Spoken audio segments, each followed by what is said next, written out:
హైదరాబాద్ పాత బస్తీలో కబ్జాకు గురైన 7 ఎకరాల ప్రభుత్వ భూమిని హైడ్రా కాపాడింది. బండ్లగూడ మండలంలోని కందికల్ గ్రామంలో మొహమ్మద్ నగర్ లలితాబాగ్ రైల్వే ట్రాక్ సమీపంలో town survey number 28 ward number 274లో మొత్తం 9.11 ఎకరాల ప్రభుత్వ భూమి ఉండగా ఇప్పటికే 2 ఎకరాలు కబ్జాకు గురైంది. అయితే ఇవాళ హైడ్రా రంగంలోకి దిగింది. ప్రస్తుతం పూర్తయిన నివాసాల జోలికి వెళ్లకుండా కబ్జాలో ఉన్న మరో 7 ఎకరాల భూమిని కబ్జాదారుల నుంచి హైడ్రా కాపాడింది.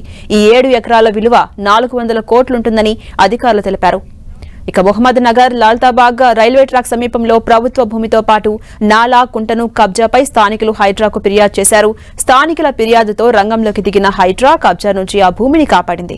ప్రభుత్వ స్థలంలో ఉన్న నిర్మాణాలను కూల్చివేశారు హైడ్రా అధికారులు. అయితే తొలుత 2 కమ్యూనిటీల మధ్య ఈ ప్రాంతంలో కబ్జాలకు పాల్పడ్డవారు ప్లాట్లుగా మార్చి అమ్మేందుకు ప్రయత్నించడం వివాదంగా మారింది. వీరి వెనుక బడా బాబులు ఉన్నారంటూ ఫిర్యాదుదారులు పేర్కొన్నారు.